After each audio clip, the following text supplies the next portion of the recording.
और अब बात जल कहर की। मध्य प्रदेश के निवाड़ी में 24 घंटे तक 12 लोग सैलाब के बीचों बीच फंसे रहे। एक दिन बाद जब प्रशासन को खबर हुई तो लोगों को सुरक्षित निकाला गया। नदी पूरे उफान पर है। सैलाब के बीच दूसरी छोर पर कुछ लोग फंसे हैं। तस्वीरें मध्य प्रदेश के निवाड़ी की हैं, जहां भारी बारिश की वजह से कुछ लोग सैलाब में घिर गए। 24 घंटे तक ये लोग पानी कम होने का इंतजार करते रहे, लेकिन पानी का बहाव कम होने का नाम नहीं ले रहा था। मध्य प्रदेश में पिछले कुछ दिनों से भारी बारिश हो रही है, जिससे माता टीला डैम लबालब भर गया और उससे करीब 1 लाख क्यूसेक पानी छोड़ा गया, जिस वजह से नदी में अचानक उफान आ गया। कुल 12 लोग अलग अलग इलाकों में सैलाब के बीच फंस गए। 24 घंटे ये लोग इसी तरह अलग अलग टापू पर बैठकर पानी कम होने का इंतजार करते रहे, लेकिन पानी कम नहीं हुआ। शुक्रवार को जब कुछ लोगों ने टापू पर फंसे लोगों को देखा तो प्रशासन को जानकारी दी गई, जिसके बाद शुरू हुआ रेस्क्यू ऑपरेशन। एसडीआरएफ की टीम सैलाब के बीच उतरी और टापू पर फंसे 8 लोगों को एक एक कर बाहर लेकर आई। जो भीलसा ग्राम पड़ता है, भीलसा और सिनोनिया के बीच में जो जामुनी नदी है, उसका जो टापू था, वहाँ पे 8 लोग फंसे हुए थे। उनको भी सकुशल सुरक्षित निकाला गया है। इस प्रकार आज जिले में जो कार्रवाई हुई उसमें कुल टोटल 12 लोगों को सकुशल बाहर निकाला गया। 24 घंटे के बाद आफत के सैलाब से जब ये लोग सुरक्षित निकले तो इनकी आंखें डबडबा गईं। एसडीआरएफ ने बेतवा नदी की धारा के बीच फंसे 4 और लोगों को सुरक्षित निकाल लिया। और ये सिलसिला आज भी जारी रहेगा। जी हां, मध्य प्रदेश में मौसम विभाग ने आज भी बारिश का अलर्ट जारी किया है। कल मध्य प्रदेश के कई जिलों में बारिश का कहर देखने को मिला। हर तरफ पानी ही पानी, सब कुछ डूबा डूबा नजर आ रहा है। नदी किनारे बने घाट और मंदिर सब पानी में समा गए। ये तस्वीरें मध्य प्रदेश के डिंडौरी की हैं, जहां भारी बारिश से नर्मदा नदी उफान पर है और सब कुछ डूब रहा है। डिंडौरी के पहाड़ी इलाकों में हो रही तेज बारिश की वजह से नर्मदा और उसकी सहायक नदियां डराने लगी हैं। इन तस्वीरों को देखिए। पानी का उफान इतना तेज है कि मानो सब कुछ डुबोने पर आमदा हो।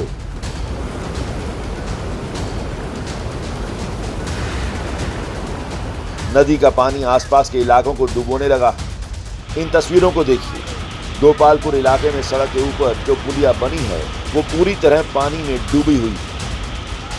सैलाब आया तो बड़ी संख्या में लोग सड़क के एक किनारे पर ठिठक गए और पानी उतरने का इंतजार करने लगे। पानी का बहाव इतना तेज था कि आगे बढ़ने का किसी ने जोखिम नहीं लिया।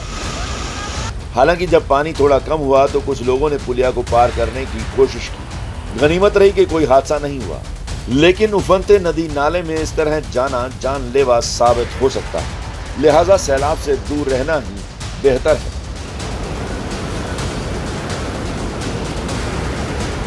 4 घंटे की बारिश ने मध्य प्रदेश के सतना के प्रसिद्ध धारकुंडी आश्रम में तबाही मचा दी।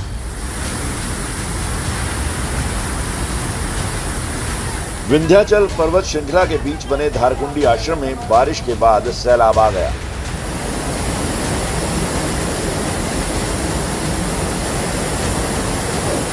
भारी बारिश से कुंड और झरनों का जल स्तर बढ़ा और पानी तेजी से आश्रम में घुस आया, जिसके बाद वहां अफरा तफरी मच गई।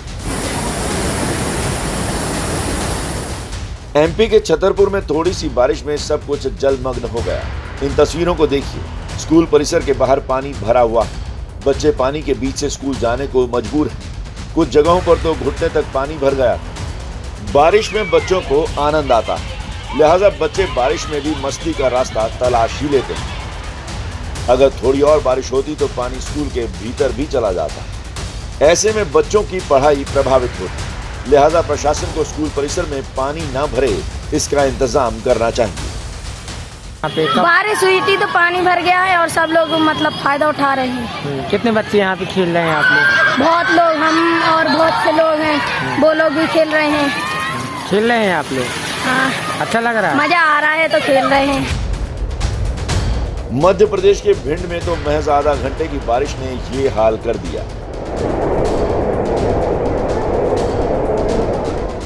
इस बारिश ने गोरमी नगर परिषद के ड्रेनेज सिस्टम की पोल खोल कर रख दी। नगर पालिका की लापरवाही यहाँ साफ देखी जा सकती है। यहाँ नगर पालिका के द्वारा नाला बनाया गया था, लेकिन ना तो उसके लिए आगे जल निकासी की व्यवस्था की गई थी।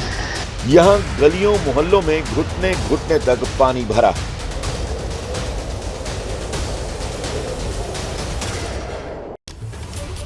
तो आधा हिंदुस्तान इन दिनों सैलाब की मार झेल रहा है। कहीं बाढ़ है तो कहीं नदियां उफान पर हैं। पहाड़ों पर हो रही बरसात से जो बरसाती नदियां हैं, उन्होंने लोगों की मुश्किलें बढ़ा दी हैं। हिमाचल के लाहौल स्पीति में फंसे सैलानियों को निकालने के लिए रेस्क्यू ऑपरेशन चलाना पड़ा। पहाड़ी इलाके में पानी का तेज बहाव अपने साथ सब कुछ बहा ले गया, जिससे बड़ी संख्या में सैलानी रास्ते में फंस गए। तस्वीरें हिमाचल प्रदेश के लाहौल स्पीति की हैं। ये वीडियो थोड़ा धुंधला है, लिहाजा आप ध्यान से देखेंगे तो नजर आएगा कि एक पुलिया बनी है, उसके ऊपर से पानी की तेज धार गिर रही है। आपको कुछ सैलानी भी नजर आ रहे होंगे। बताया जा रहा है कि लाहौल स्पीति में भारी बारिश की वजह से चूलिंग नाले में सैलाब आ गया, जिससे करीब 20 सैलानी रास्ते में फंस गए। प्रशासन को जब इसकी खबर मिली तो कुछ पुलिस वाले मौके पर पहुंच गए। इन तस्वीरों में ध्यान से देखिए, 2 पुलिस वाले आपको नजर आ रहे होंगे। पुलिस वालों की मदद से एक एक कर सभी सैलानियों को बाहर निकाल लिया गया। जो पैदल मार्ग है उस पर कई सारे गदेरे ऐसे हैं जहाँ पर बारिश के टाइम पर वो उफान पर आ जाते हैं और ओवरफ्लो होकर जो ट्रैक रूट पर उनका जो फ्लो आ जाता है। तो ऐसी स्थिति में वहाँ पर यात्रा करना, उसको क्रॉस करना सेफ नहीं होता है। तो वहाँ पर ड्यूटी लगाई जाती है और जब भी ओवरफ्लो होता है तो दोनों तरफ से यात्रा को रोक दिया जाता है, यात्रियों को सुरक्षित स्थान पर रुकवा दिया जाता है। ऋषिकेश बद्रीनाथ राष्ट्रीय राजमार्ग के सिरोपगढ़ में एक बार फिर से पहाड़ी से भूस्खलन होने लगा। 2-4 दिन तक बारिश नहीं होने से यहां पर मलबा गिरना बंद हो गया था, मगर देर रात फिर हुई बारिश के बाद ये हाईवे बंद हो गया। इसे खोलने में घंटों का समय लग गया।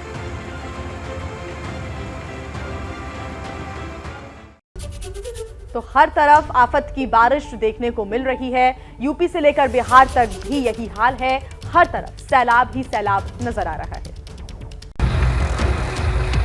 अब जरा ये तस्वीर देखिए।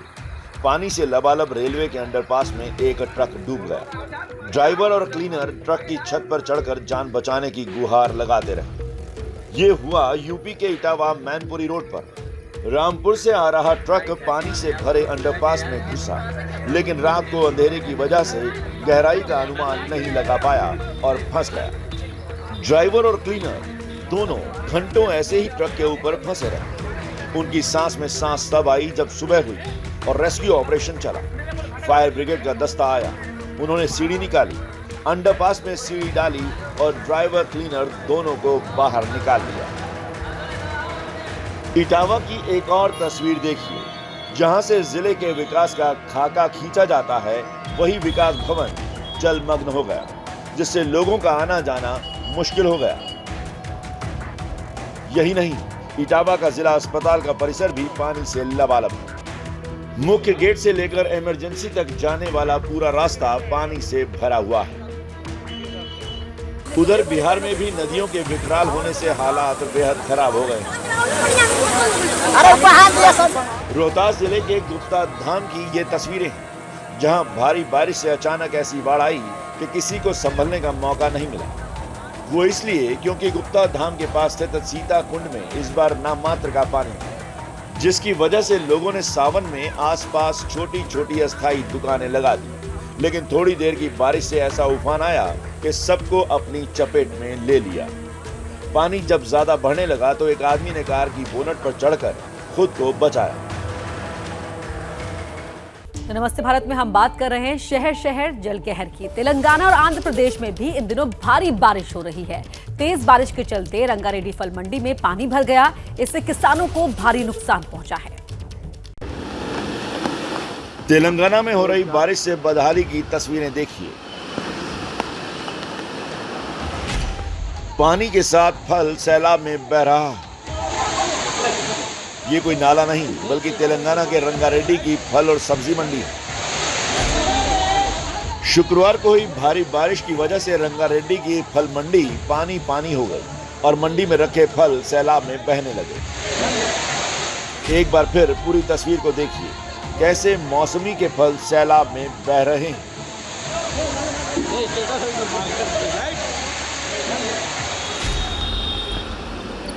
उधर हैदराबाद में भी तेज बारिश हो रही है।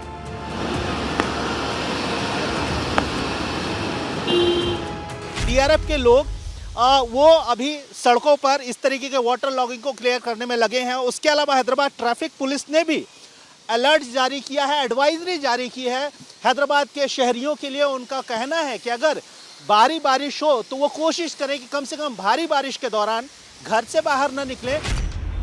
मौसम विभाग ने आंध्र प्रदेश में अलर्ट जारी कर रखा है और लोगों से सावधान रहने की अपील की है। साउथ इंटीरियर कर्नाटका से लेकर कोमरिन एरिया तक और एक शेयर जोन 600 हेक्टापास्कल्स के ऊपर केंद्रीकृत है और इसके वजह से तेलंगाना के ऊपर आने वाले 2-3 दिन तक अनेक जगह में हल्के से मध्यम बारिश होने की संभावना है। तेलंगाना और आंध्र प्रदेश में नदियां उफान पर हैं। ऐसे में अगर इसी तरह बारिश होती रही तो लोगों की मुश्किलें और बढ़ सकती हैं। जैसे ही घड़ी का काटा दोपहर 2:30 पे आए, बबीता जी का दिल सास बहू साजिश के लिए मचल जाए। और ये है इनकी बहू, पूरे दिन ऑफिस की टेंशन हो जाए गॉन जब ये करें अपना फेवरेट शो फ्री टाइम पे ऑन। इनकी तरह आप भी देखें अपना फेवरेट शो अपने टाइम पर और डाउनलोड कीजिए एबीपी लाइव ऐप अपने स्मार्ट टीवी पर।